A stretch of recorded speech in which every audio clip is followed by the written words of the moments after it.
사도들이 세우는 교회를 우리가 배우려고 합니다. 왜 교회를 배워야 할까요?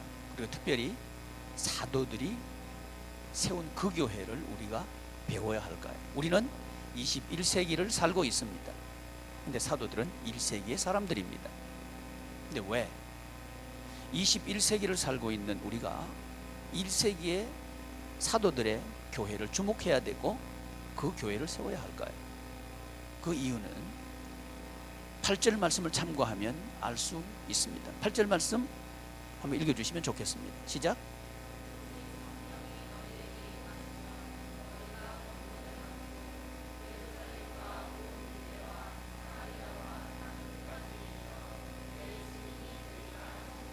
아멘.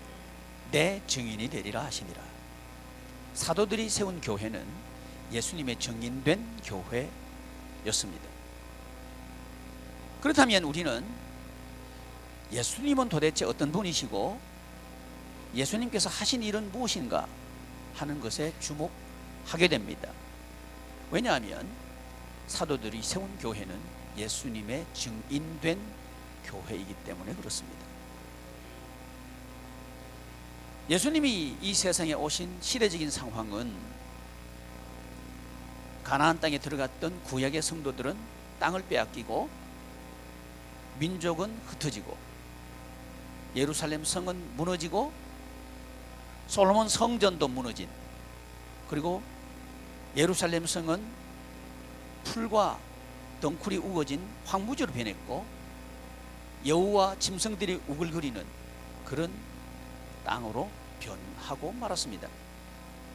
이런 시대적인 상황 가운데서 예수님은 이 땅 위에 오셨습니다.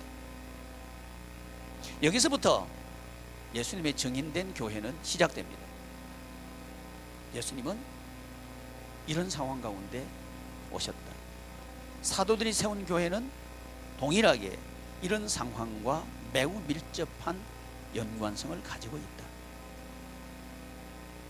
사도들이 살았던 당시의 시대 상황은 로마의 이스라엘은 속국이 되어 있었고 로마 제국의 통치자들은 이스라엘 백성들을 핍박하고 있었고 그리고 그들의 삶은 황폐해져 있었습니다. 두려웠고요, 피하고 싶었고요, 떠나고 싶었습니다. 어디를? 예루살렘. 성경은 예루살렘을 하나님의 도성이라고 지칭하고 있습니다. 근데 왜 성경이 말하고 있는 이 예루살렘 성이 황폐해졌을까요? 그리고 왜 환난과 핍박이 난무하는 그런 도시가 되고 말았을까요?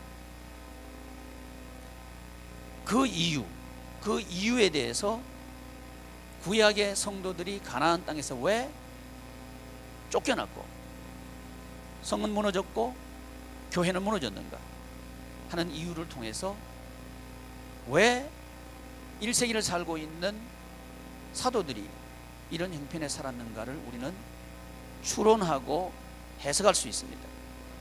그건 뭐냐 하면 한마디로 우상 숭배였습니다. 구약의 성도들은 우상을 숭배했습니다. 그러나 성경은 나 외에 다른 신을 내게 두지 말아라 하는 제1계명으로 10계명은 시작합니다. 이유가 뭐냐 하면 하나님의 나라 생활은 하나님이 주권을 가진 나라이고 하나님이 주인일 때 비로소 인간들은 하나님의 나라 생활을 할 수 있도록 되어 있습니다. 근데 이걸 하나님의 백성들은 거부한 거고 부정한 거죠. 하나님보다 돈이 더 중요했습니다. 하나님보다 소유가 더 컸습니다. 하나님보다 사업하는 것, 직장생활을 하는 것, 돈 버는 것이 더 앞장서 있었습니다. 그러나 하나님은 살아계신 분이었고 하나님은 섭리하신 분이었습니다. 그래서 구약 바벨론이라고 하는 나라를 통해서 유다는 멸망당합니다. 아니 적극적으로 바벨론을 들어서 구약의 성도들을 멸망시키십니다. 이분이 하나님이십니다. 1세기에 사도들의 시대, 사도들이 살았던 당시 시대 상황도 보면 당시를 지배하고 있었던 로마는 구약 이스라엘 백성들에게 멸망을 예언한 그대로, 다니엘을 통해서 멸망할 것이다 하는 그 예언 그대로 바벨론은 페르시아에게 멸망을 당하고, 페르시아는 헬라 제국에 의해서 멸망을 당하고, 헬라 제국은 로마 제국에 의해서 멸망을 당합니다. 이것은 하나님의 주권을 그대로 드러내는 사건이었습니다. 역사를 주장하시는 분은 하나님이었습니다. 그렇지만 역설적이게도 하나님께서 통치하신다면 하나님의 백성들은 편해야 할 것 같습니다.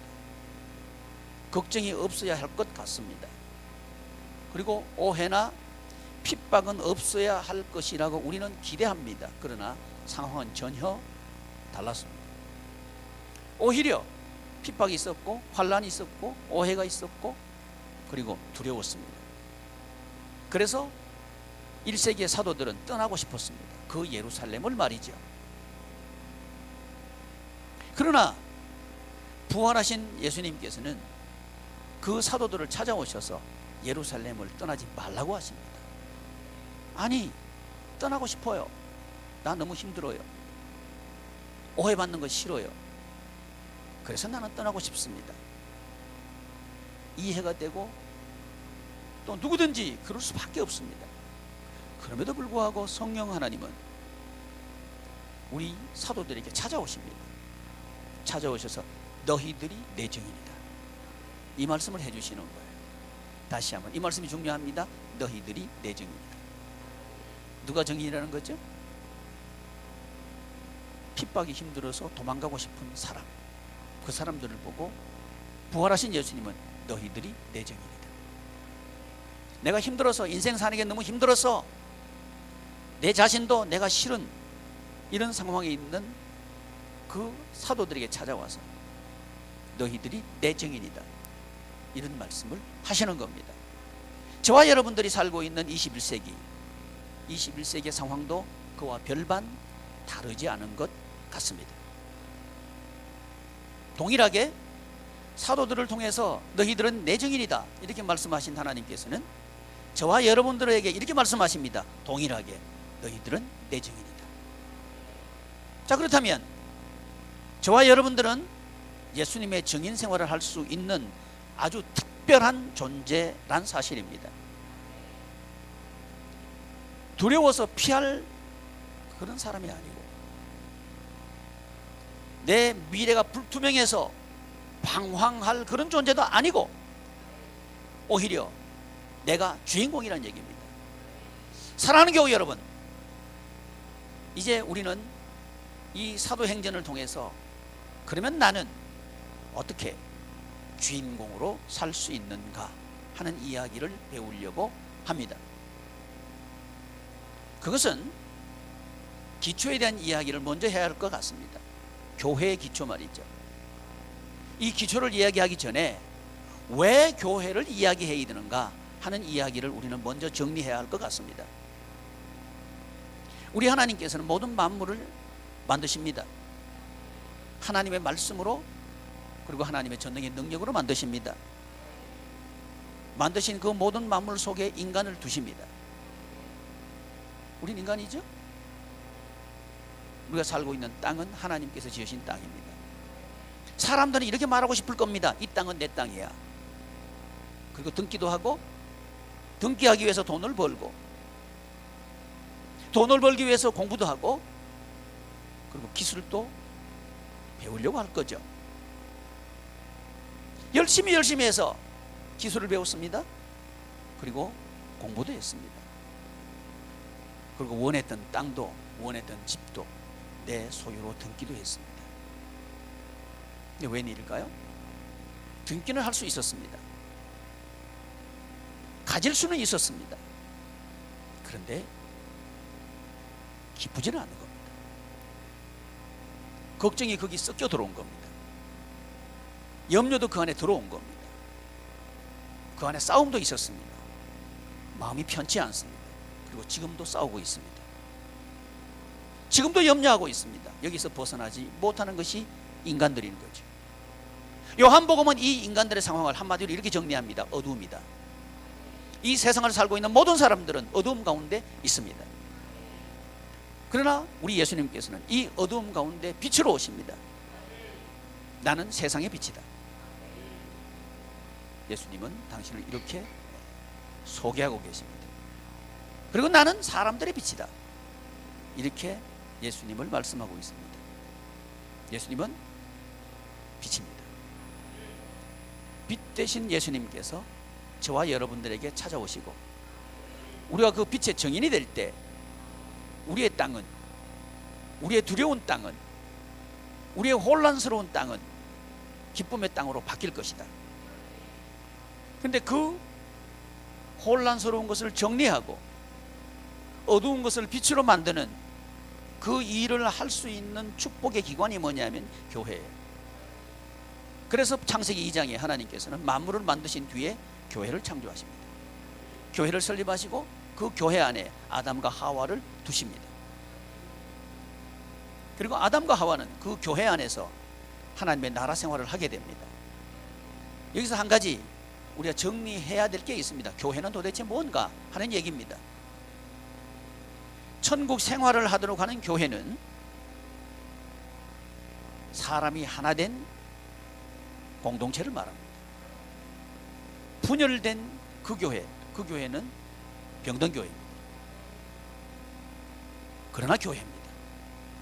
그리고 천국 생활을 하도록 하는 그 교회는 현장이 하나 된 교회입니다.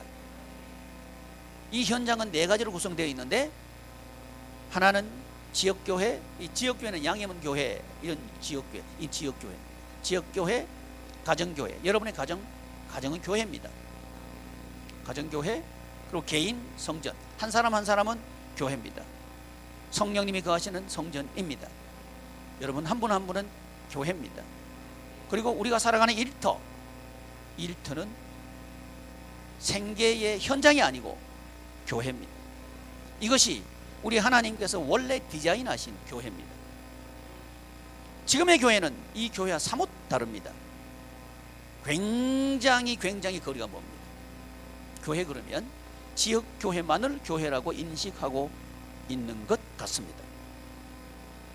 그러나 하나님께서 설계하신 교회는 지역교회와 가정교회와 개인교회와 일터교회가 하나가 된 그 교회입니다. 하나됨으로 기능하고 작동하는 교회, 이게 에덴 동산입니다. 하나가 될 때, 현장이 하나가 될 때 우리는 하나님께서 주시는 기쁨으로 살 수가 있게 됩니다. 그냥 지금 교회는 병들어 있습니다. 지역교회와 가정교회는 분리되어 있습니다. 우리 마음속에서 이미 분리되어 있습니다. 교회 일 그러면 교회에 나와서 하는 일로 생각하지, 가정에서 하는 일이 교회 일이라고 생각하지는 않는다는 겁니다. 이게 우리들 아닌가 이 말이죠. 그러니까 교회는 나오지만 천국 생활은 못하는 거죠. 그냥 종교 생활을 할 뿐이죠. 교회는 나가요. 근데 삶은 바뀌지 않아요. 이유가 뭐냐 하면 그 구조가 구조대로 되어 있지 않기 때문에 그렇다는 거죠. 그러나 우리 예수님께서 오셔서 회복하신 게 뭐냐 하면 교회를 회복하신 거예요. 맨 처음에 오셔가지고 성령님으로 잉태돼가지고 오셔가지고 왜 오셨는가? 자기 백성을 저희 죄에서 건져 구원하기 위해서 오셨다. 뭐 하기 위해서 오셨다? 구원하기 위해서 오셨다. 구원. 우리 예수님께서 오신 목적은 구원입니다. 사람 구원하기 위해서 오셨다는 거죠. 그 다음에 하신 일이 뭐냐 하면 마태복음을 가보면 제자들을 부르십니다. 베드로를 부르시고 야고보, 요한, 안드레를 부르십니다. 부르셔서 하신 말씀이 뭐냐 하면 사람을 낚는 어부가 되게 하리라, 이 말씀을 하시는 거예요. 이 말씀을 하자마자 베드로는 배와 그물을 버려두고, 아버지도 버려두고 예수님을 따라가 버립니다. 이해가 안 되는 거예요. 아니, 예수님 믿으려면, 예수 믿으면 다 배버려야 되는 거야? 예수 믿으면 부모 떠나야 되는 거야? 이런 의문을 가질 수밖에 없는 거죠. 그렇지 않은가요? 성경 읽으면서 이 부분에 대해서 의문을 가지지 않아 보셨나요? 의문이 들었을 겁니다. 이게 도대체 무슨 말인가? 이해가 안 되었을 법합니다. 그런데 마태복음 5장에 넘어가 보면 우리 예수님께서 첫 설교를 하십니다. 마태복음은 예수님의 5편의 설교를 기록하고 있는데요, 첫 번째 설교를 기록하면서 산상설교입니다. 기록하면서 심령이 가난한 자는 복이 있나니 천국이 저희 것이며, 심령이 가난한 자는 복이 있나니 복이 있나니 복이 있나니. 복이 도대체 뭘까요? 이 복은 관계를 말한단 말이죠. 아하, 그렇구나. 배와 그물, 이건 소유에 대한 대명사입니다. 그걸 떠나라는 거였어요. 그게 중요한 게 아니라는 거였어요. 중요한 건 뭐냐 하면 관계라는 겁니다.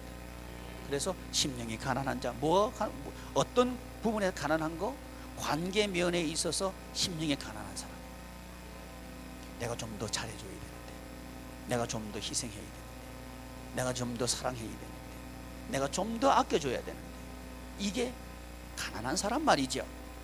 이 사람은 복이 있다. 이 복이란 말은 관계의 복이라 그랬죠. 그 사람은 관계가 좋아진다는 얘기예요. 어떤 관계? 하나님의 나라 관계를 이해하게 되고 배우게 되고 그 관계로 살게 된다는 겁니다. 이 사람 구원한 게 뭐냐? 나 이 세상에 죽으면 천국 가는 거야. 오케이, 맞습니다. 우리 예수 그리스도의 보혈의 은혜로 우리는 천국 갑니다. 그렇다면 우리는 물어봐야 돼. 천국은 무엇인가를 물어봐야 됩니다. 천국은 하나님의 나라인데요, 하나님께서 통치하시는 곳이 천국입니다. 하나님께서 통치하시는 행위 자체가 천국입니다. 그렇다면 이 하나님은 어떤 분인가를 우리가 물어볼 때, 하나님은 세 분인데 한 분으로 계시는 완벽한 관계 속에 계시는 분이다. 이해를 할 수 있는 거죠. 그래서 우리 하나님께서는 디자인을 하실 때 하나 되도록 설계하시고 뜻을 세우신 겁니다. 그 뜻을 따라서 우리 하나님께서는 에덴이라고 하는 동산의 구조도 하나됨의 구조로 만드십니다. 그리고 인간을 만드실 때 하나님의 형상과 모양대로 만드셔서 하나님의 일체됨에 우리가 연합하고 결합해서 하나님과 영원한 코이노니아를 누릴 수 있는 그런 존재로 인간을 만드신 거죠. 이게 저와 여러분들의 아주 특별한 점입니다. 그래서 여러분들은 특별한 분입니다. 사람들이 돈이 없다고 무시한다? 아니요. 여러분 무시당할 분이 아닙니다. 사람들이 공부 못했다고 무시한다? 여러분은 무시당할 분이 아닙니다. 여러분은 하나님의 특별한 존재입니다. 하나님의 형상과 하나님의 모양대로 지음받은 아주 특별한 존재입니다. 여러분, 왜 작아졌습니까? 왜 아파합니까? 그리고 왜 외롭다고 말합니까? 여러분은 외로울 수 있는 존재들이 아닙니다. 하나님은 여러분과 늘 함께 계십니다. 영원토록 함께 계십니다. 이게 하나님의 나라예요. 이 특별한 존재들을 에덴 동산에 두셔서 가정을 꾸리게 합니다. 가정을 꾸리는데 한 몸이 되도록 합니다. 여기서 한 몸이라고 하는 것은 하나님의 존재 양태를 닮은 모습입니다. 가정이 정말 천국 같은 가정이 되려고 하면 생각이 하나여야 합니다. 부부의 생각이 하나여야 하고요, 부모와 자식의 생각이 하나여야 합니다. 그럴 때 그 가정은 기쁩니다. 왜 그런 거 아니에요? 하나님께서 그렇게 만들어 놓으신 거예요. 만약에 부부가 생각이 다르다면 그 가정은 매우 돈이 많아도 행복하지 않을 겁니다. 직장에서 승진을 해도 즐겁지 않을 겁니다. 오히려 차라리 승진 못해도 서로 뜻이 갔으면 좋겠다, 그게 아마 더 낫겠다는 생각을 하게 될 겁니다. 왜 그런 거 아니? 하나님께서 그렇게 만드셨기 때문에 그렇습니다. 한 몸, 그것은 생각이 같고 방향이 같고 계획이 같고 말이 같고 행동이 같고, 이럴 때 하나님의 관계가 되는 거죠. 그게 바로 가정교회예요. 우리 하나님께서 한 분으로 계신 것처럼 우리가 하나님의 구조 속에 있을 때 우리의 삶은 건강하도록 하나님께서 해놓으신 거죠. 여러분, 우리 핏줄은 어마어마하게 길다 그래요. 우주, 이 지구를 2바퀴 반 돌만큼 길이가 우리 핏줄 길이래요. 여러분 속에는 지구 2바퀴 반 돌만한 길이가 다 있어요. 깜짝 놀랐어요. 저는요, 그 사실을 확인하고 난 뒤에 이래봬도 나는 지구 2바퀴 반이요. 갑자기 뿌듯해지더라고요. 여러분은 아닌가 봐요. 그런 게 있어요. 그런 말이죠. 그 핏줄이 끊어진다면 치명상을 입게 되는 거죠. 머리에서 끊어지면 중풍이나 그런 어떤 뇌경색, 뇌졸중 이쪽으로 가겠죠. 그래서 사지는 멀쩡해도 움직일 수 없는 그런 몸이 되어버리고 말 겁니다. 왜 그럴까요? 끊어지든지 터져버리면 그렇게 되는 거죠. 핏줄 관리 잘 하십시오. 어떻게 될까요? 핏줄에 좋은 거 드셔야죠. 그렇죠? 핏줄에 찌꺼기 끼는 거 드시지 말고요. 찌꺼기 청소하는 거 드셔요. 아하, 그렇구나. 먹는 게 중요하구나. 먹는 게 중요하다는 거죠. 우리는 맛있는 걸 따라서 먹을 게 아니고 유익한 걸 드십시오. 그게 뭐냐고는 물어보지 마십시오. 각자 다를 테니까. 그런데 우리는 음식을 먹을 때 맛있는 걸 찾아서 맛집 찾아다니는 것 같아요. 근데 제 상식으로는 맛은 만들어지는 것 같습니다. 어릴 때 먹었던 맛이 맛있다고 착각하고 있는 거죠. 다른 집에 가서 맛있다 그러면 맛 없다 그래요. 왜? 그분은 그분 나름대로 맛이 있어요. 사람마다 각각의 맛은 다릅니다. 라면이 맛있대요?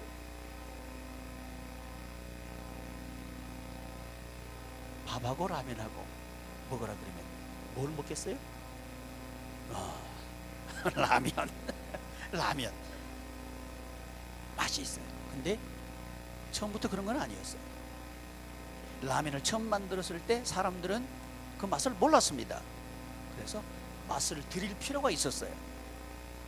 종로 한복판에다가 큰 솥다진을 걸어놓고 지나가는 사람들에게 라면을 끓여서 시식을 하게 했대죠. 처음에 먹었을 때 뭐 맛이 이래. 그런데 왠지 맛이 이래겠는데 그 다음에 또 생각이 나는 거예요. 다시 가서 먹어봤어요. 맛이 괜찮네. 2번, 3번 먹고 나는데 맛 좋은 거야. 맛은 이렇게 드는 거죠. 아멘 안 해도 아멘이죠. 맛은 드는 거죠. 여러분, 생각을 지배하는 것은 지식입니다. 만약에 어떤 사람이 북한에서 태어나고 자랐다면 그 사람은 북한에서 가르치는 지식 가지고 생각할 거예요. 판단할 거예요. 그리고 옳고 그름을 정의할 거예요. 그리고 살아갈 겁니다. 우리는 대한민국에서 살아요. 우리는 대한민국에서 배운 것을 그 지식으로 생각하고 판단하고 느끼기도 하고 결정도 하죠. 우리가 만약에 북한 가서 우리 생각대로 행동을 해버린다면 어떻게 할까요? 안 가봤으니까 몰라요. 잡혀가겠죠. 왜? 행동이 다르니까. 너 왜 그 행동해? 아니, 내 머리가 하라 그랬어. 행동은 지식의 지배를 받는다는 거죠. 저와 여러분들은 어릴 때부터 지식을 머릿속에 새깁니다. 그래서 저 어린아이들 머릿속에 무엇을 새겨주느냐는 굉장히 중요합니다. 왜냐하면 그대로 생각할 것이고 그대로 느낄 것이고 그대로 판단할 것이기 때문에 그렇습니다. 하나님의 나라는 하나님의 말씀대로 지어졌습니다. 이 세상에 존재하는 하나님의 나라, 그 디자인은 하나님의 뜻대로 되었습니다. 하나님의 말씀은 하나님의 뜻이 계시된 겁니다. 그래서 저와 여러분들이 우리 머릿속에 하나님의 말씀이 자리 잡고 있다면 우리는 하나님의 말씀을 따라서 생각할 것이고, 하나님의 말씀을 따라서 말할 것이고, 하나님의 말씀을 따라서 판단할 겁니다. 그리고 행동할 겁니다. 그리고 이렇게 말할 겁니다. 이렇게 사는 거야. 이렇게 말할 겁니다. 근데 만약 우리 머릿속에 세상의 지식이 들어와 있고 그 지식대로 생각하고 판단하고 느끼고 결정하고 행동한다면 그 사람은 사람 인생은 이렇게 사는 거야, 이렇게 말할 수밖에 없겠죠. 왜 그래요? 지식의 지배를 받기 때문에 그렇습니다. 이 세상은 소유를 기초로 해서 세워진 나라입니다. 지식을 소유한다. 돈을 소유한다. 부동산을 소유한다. 권력을 소유한다. 소유하는 게 중요한 나라가 이 세상이에요. 그러나 하나님의 나라는 기초가 소유가 아니라 관계라는 거죠. 관계가 기초로 하는 이유는 하나님의 나라의 주인은 하나님이시고, 하나님은 완벽한, 세 분인데 한 분으로 계실 만큼 완벽한 관계 속에서 존재하신 분입니다. 이분이 설립한 나라가 하나님의 나라예요. 이 하나님의 나라는 하나님을 닮아 있습니다.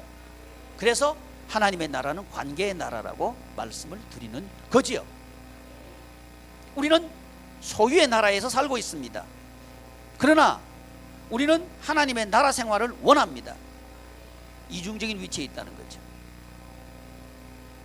상황으로 돌아가 보겠습니다. 왜 1세기를 살았던 사도들은 환난과 핍박, 그리고 두려움과 모욕 속에서 있는 그 예루살렘, 왜 거기를 떠나지 말라 그랬을까요? 이 말은 오늘 우리에게도 여전히 적용됩니다. 나는 지금 오해받고 있습니다. 나는 지금 너무 힘듭니다. 그리고 내가 살고 있는 현실을 피하고 싶습니다. 그런데 성령님의 우리를 향한 조언은 뭐냐 하면 떠나지 마라. 힘들다고 떠나지 마라. 이렇게 말씀하시는 거죠. 왜일까요? 왜일까요? 증인으로 살도록 하기 위해서. 무엇으로 살도록 하기 위해서? 증인. 아니 왜 증인이 중요합니까? 예수님은 이겼어요. 예수님은 십자가로 로마의 정권을 이겼어요. 예수님은 십자가로 세상을 이겼어요. 그 증인 생활을 할 수 있다는 거죠. 세상은 말할 겁니다. 돈이 나를 힘들게 하고, 돈 때문에 내가 무시를 당했다면 그래, 나 돈 벌 거야, 그리고 갚아줄 거야, 이렇게 생각하겠죠. 그리고 이를 갈고 밤이고 낮이고 이제 돈을 벌 겁니다. 왜? 갚아줄 거야. 원수 갚아줄 거야. 내가 누구인지 증명할 거야. 이렇게 말하는 게 세상일 겁니다. 그러나 불행스럽게도 원수 갚을 기회는 없을 겁니다. 이유가 뭐냐면 원했던 돈이 벌려지지 않을 겁니다. 아, 나 교회 다니는데 하나님, 난 멋지게 원수 갚게 해주세요. 속 시원하게 갚아버리게 해주세요. 근데 하나님은 대답하지 않을 겁니다. 아니, 그렇게 해주시지 않을 겁니다. 이게 대답입니다. 그건 증인이 아니에요. 증인은 예수님처럼 하는 게 증인입니다. 예수님처럼 말하는 게 증인입니다. 그리고 예수님처럼 행동하는 것이 증인입니다.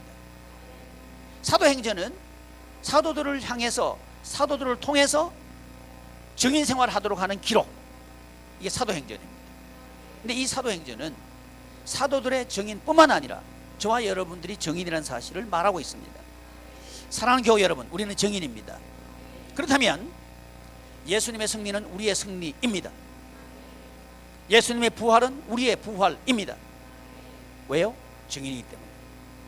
그렇다면 어떻게 나는 증인이 될 수 있을까를 우리는 물어봐야 되죠. 그것은 예수님과 하나 되면, 예수님과 한 몸이 되면, 이게 조건입니다.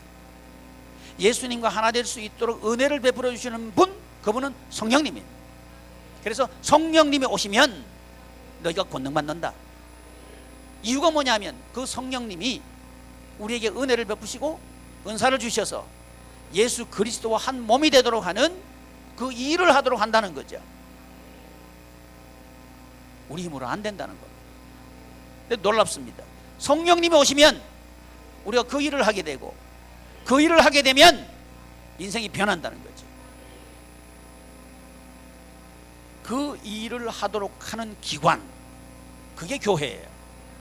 그래서 예수님께서 오셔서 설립하신 것이 바로 예수님과 한 몸 된 그 교회입니다. 사도들을 통해서 우리 예수님께서 증인 생활하도록 하라고 하신 게 뭐냐면 내 교회를 세우라는 거죠. 그래서 마태복음 16장에 예수님께서 베드로의 신앙 고백을 들으시고 바 요나 시모나 네가 복이 있도다. 이를 네게 알게 하신 이는 혈육이 아니요 하늘에 계신 내 아버지시니라. 내가 권세를 줄 텐데 땅의 권세, 하늘의 권세를 줄 거다. 땅에서 매면 하늘에서 매일 것이고 땅에서 풀면 하늘에서 풀리는 그 권세를 교회에 주겠다. 이게 마태복음입니다. 그 권세가 어떻게 나타나는가? 그것은 여러분 예수님과 한 몸 될 때 예수님이 하신 일을 함으로 나타난다는 거죠. 가정이 하나 되는 유일한 길은 예수 그리스도를 믿을 때 가능합니다. 가족이 행복할 수 있는 유일한 길은 예수 그리스도를 믿을 때 하나가 됩니다. 믿음이 뭐냐 하면 예수님께서 하신 일을 하는 것, 이게 믿음입니다. 그걸 순종이라 그러고요, 그 일을 통해서만 하나가 될 수 있습니다. 그 외의 경우는 단절됩니다. 핏줄이 단절되면 치명상을 입지요. 신경이 끊어지면 치명상을 입지요. 소화기관이 끊어지면 치명상을 입지요. 끊어지면 치명상을 입습니다. 그러나 이 사회는 너무너무 많은 곳에서 끊어져 있습니다. 이 끊어진 사회를 다시 잇고 회복할 수 있는 기관이 바로 교회입니다. 그래서 이 교회는 지역을 말하는 양의문 교회, 이 교회만 말하지 않습니다. 그건 교회를 오해했습니다. 예수님이 세우신 교회는 지역교회, 가정교회, 개인교회, 일터교회가 하나 되는 거예요. 이 교회가 대답이라는 거죠. 이 교회가 한 몸이 될 때 이 사회는 하나님의 나라로 바뀔 수 있습니다. 이제 우리의 생활 속으로 들어오기를 원합니다. 왜? 자, 지금까지는 우리는 왜 교회인가 하는 얘기를 했습니다. 왜 교회인가? 왜 교회를 설립해야 되는가? 예수님은 오셔서 왜 교회를 설립하시는가? 그리고 예수님께서는 사도들에게 왜 교회를 설립하라고 하셨는가? 그리고 그 성령님은 오늘 우리에게 왜 교회를 설립하라고 하시는가 하는 얘기입니다. 여기서 중요한 거, 병든 교회와 건강한 교회, 천국 생활을 하도록 하는 교회와 그렇지 못한 교회가 있음을 우리는 구분해야 된다는 거. 천국 생활을 하도록 하는 교회는 네 가지 현장이 하나 된 교회입니다. 첫째, 둘째, 셋째, 넷째, 이게 하나가 된 교회를 말한다는 거죠. 그러므로 우리는 이 땅 위에 있는 교회들을 향해서 예수님과 한 몸 된 교회를 설립하자, 이 이야기를 해야 합니다. 이게 정인입니다. 우리 양의문 교회에게 주신 사명입니다. 교회 숫자 늘리는 게 중요하지 않다는 겁니다. 교회만 설립하면 전도하는데 목적이 뭐냐? 교인 늘려야 된다는 거예요. 근데 요즘은 또 전도도 안 해요. 그 전도 안 하는 교회가 왜 필요한지 나는 모르겠어요. 전도 안 하려면 왜 교회 설립했어요? 또 어떤 목사님들은 그래요. 아파트 가서 전도하면 신고한대. 신고하는 게 겁내서 전도 못해요? 그러면 교회는 왜 설립했어요? 난 그걸 묻고 싶은 거죠. 교회의 교인 숫자 늘리는 게 아니요, 우리의 사명을 감당해야 돼요. 이 세상을 변화시키는 것은 전도입니다. 돈도 아니요, 권력은 더 아니에요. 예수님께서 하신 사역으로만 세상은 변화됩니다. 그래서 그 복의 기관을 하나님께 주신 거예요. 언제 세상이 복음을 환영한 적이 있습니까? 여러분, 단 한 시대도 없었습니다. 옛날에 80년대 70년대 그때는 천만 천하도 교인들이 몰려왔다고 숫자 아니에요? 그 숫자를 중심으로 교회를 이해했기 때문에 대한민국 교회가 이렇게 돼버린 거예요. 아니요, 교회는 예수님의 생명이 흘러가야 그게 살아있는 교회입니다. 단 한 사람이라도 예수 생명이 흘러가야 돼요. 그 교회가 세상을 바꿀 거라 이 말이에요. 아멘. 지금 교회는 갱신되어야 됩니다. 변화되어야 됩니다. 우리 예수 한 몸 사역 연합에서 하는 일이 뭐냐면 목사님들의 사고방식 바꾸는 거예요. 그래서 교육하고 있습니다. 생각 바꿔야 돼요. 전도가 안 되는 게 아니고요, 전도가 안 된다고 하는 생각이 있는 겁니다. 전도가 안 되는 시대는 없어요. 전도가 안 된다고 하는 말이 있을 뿐이에요. 이 마귀가 하는 얘기요. 그렇지 않아요? 지금 이 시대의 가정은 너무 힘들다. 가정에서 가족이 하나가 돼서 사역하는 불가능하다. 이 사탄이 하는 얘기요. 하나 될 수 있다. 가정의 존재 이유는 뭐냐 하면 예수 그리스도의 증인되기 위해서 가정이 존재하는 거예요. 안 그러면요, 가정생활만큼 이해하고 들으십시오, 따분한 게 없습니다. 아멘 안 해도 아멘이요. 결혼할 때는 말이죠, 뭐 언덕 위에 집을 지어? 뭐 손에 물을 안 묻혀? 1년에 한 번씩 뭐 해외여행 가? 살아봐요. 살아봐. 안 될 겁니다. 살수록 심드렁해지고요, 살수록 꿈은 사라지고요, 살수록 재미도 없고요, 살수록 맛도 없는 거예요. 살 맛이 안 나. 그런데 살수록 좋은 길이 있어요. 아멘. 이건 아멘 되게 크게 해야 돼요. 아멘 크게 알아서 아멘하고, 그게 무슨 아멘이에요? 속에서 우러나와야 되지. 여러분, 살수록 살만 나고, 매일매일 잔치하고, 매일매일 기쁜 생활 할 수 있다는 거죠. 그 길은요, 예수 그리스도를 닮아서, 예수 그리스도를 닮아가면 된다는 거예요. 그게 증인입니다. 예수님을 닮아가는 교회, 그건 내 현장이 하나 된 교회예요. 저는 이해를 하고 있습니다. 우리 성도님들을 이해하고 왜 이런 꼴이 됐나 참 진단해 볼 때 딱하기도 하고 한심하기도 합니다. 그냥 그 원죄는 목사님들에게 있다고 저는 보는 입장입니다. 왜 교인들을 이용합니까? 교인들을 이용하면 안 돼요. 교인들을 살려야 돼요. 그걸 교인들이 알고 있는 거예요. 그러니까 정신 차려야지, 정신 꼭 차려야지. 목사님 얘기하는 거 반대로 하면 된다.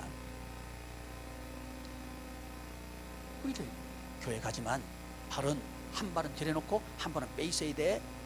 그리고 여차하면 딴 교회를 튈 수 있는 준비를 해야 돼. 이런 생각을 하고 있는 거예요. 아니면 괜찮고요. 이게 대한민국 교회예요. 이게 어디까지 간지 아셔요? 가정에 가버린 거예요. 수틀리면 깰 수 있어. 이게 현대 가정이에요. 이해합니다. 너무너무 힘든 것도 이해하고요, 아픈 것도 이해하고요, 무너진 것도 이해합니다. 그러나 이 책임은 저는 교회에 있다고 보는 입장입니다. 교회가 그 모양이니까 크리스찬 가정도 그 모양이 되는 거죠. 우리는 다시 살려야 합니다. 크리스찬 가정을 다시 살려야 합니다. 그러려고 하면 교회를 살려야 합니다. 그 길은 예수님과 한 몸 되는 바로 그 길 외에는 없습니다. 교회여 성도의 비위 맞추지 마라. 교회여 성도들 입맛 맞는 설교하지 마라. 하나님의 뜻대로 해라. 그래야 성도들 산다. 하나님께서 계획하신 그 교회 만들어라. 그래야 성도 가정은 산다. 듣기 좋은 얘기에서 산다면 얼마든지 저는 하겠습니다. 그러나 살지 못합니다. 가정이여 하나 되십시오. 길은 예수님과 한 몸 되어서 예수님 사역을 닮은 그 사역을 통해서만 가족은 하나 됩니다. 살라 그러면 직장생활 하려 그러면 사업하려 그러면 주일날 안 나올 수도 있고 그렇죠. 이해합니다. 그러나 가족이 하나 되지는 않을 겁니다. 이해는 하지만 하나 되지는 않을 겁니다.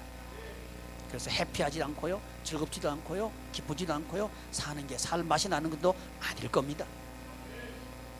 왜 그 일을 해야 합니까? 가정교회요, 다시 일어나십시오.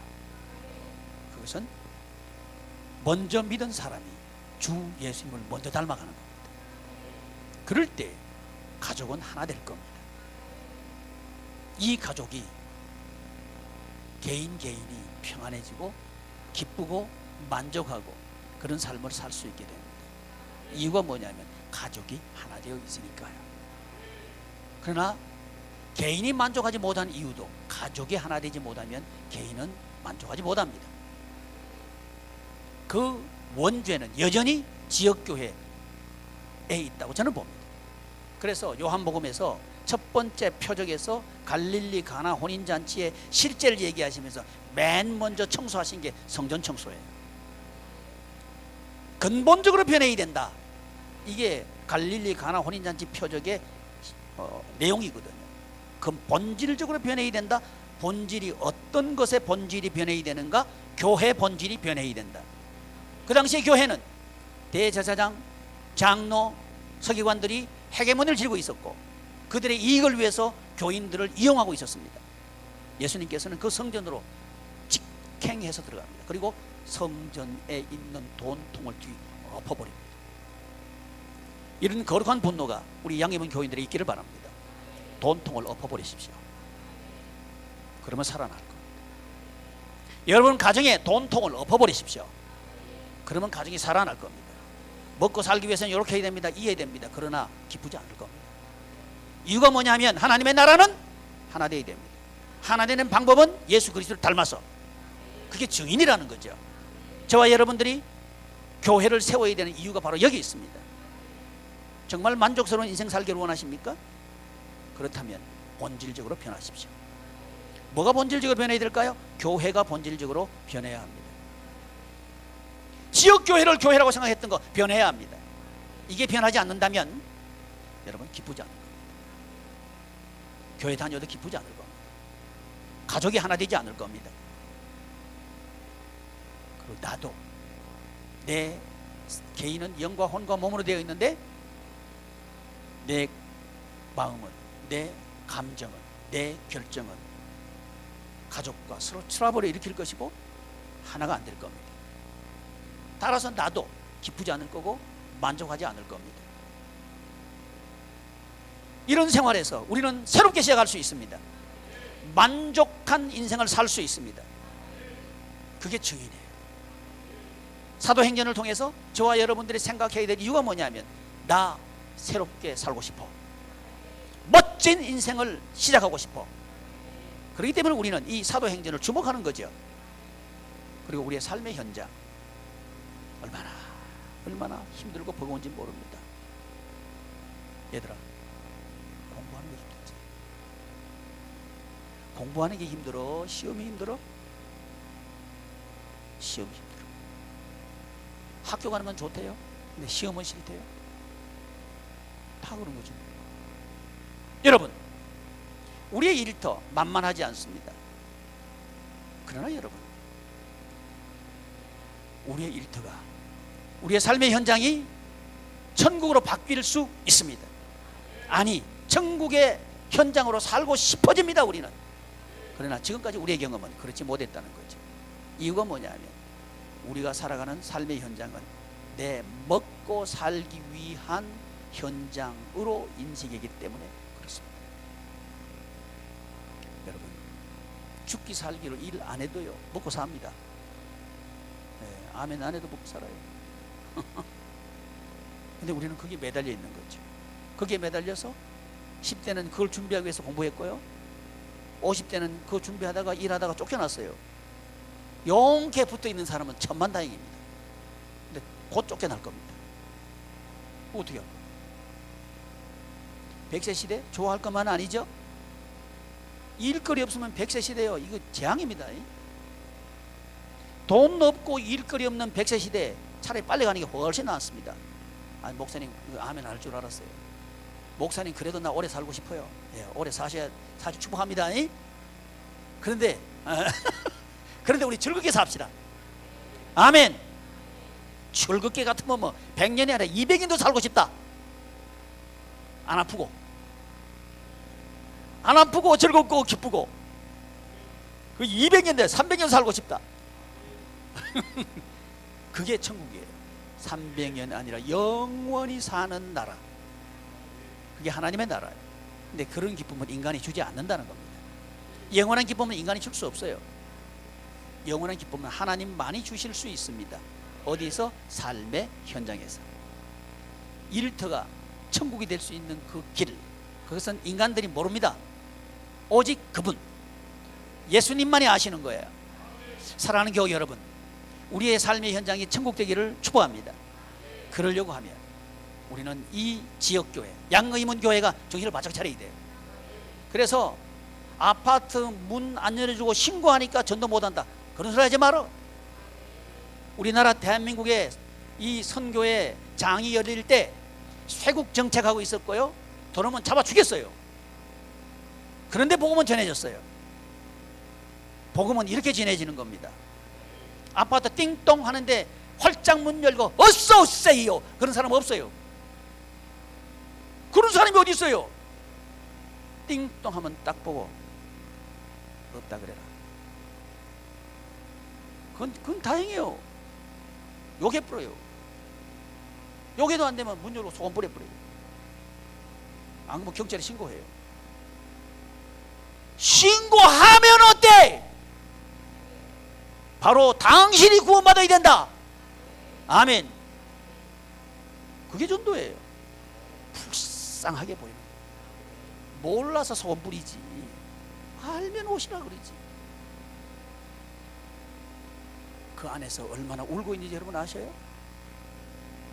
소금 뿌리는 그 가정 안에서 얼마나 싸우고 있는지 아셔요? 얼마나 죽어가고 있는지를 아냐고요. 이게 주님의 마음입니다. 아무도 이 특별히 이 아파트를 하는 거는요, 이 참 이게 묘한 공간이에요.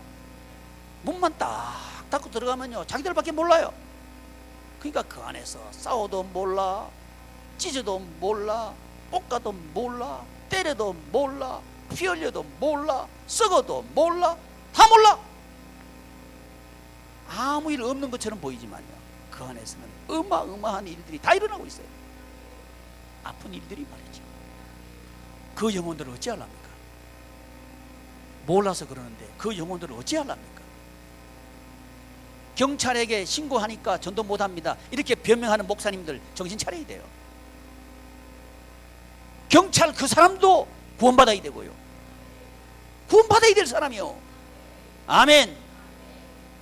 그게 교회 존재 이유입니다. 피하지 말라는 거예요. 여러분 가정의 어려움 피하지 마십시오. 해결할 수 있습니다. 오직 하나님의 능력으로. 그래서 성령님이 임하시면. 기도하겠습니다. 존귀하신 하나님, 우리 교우들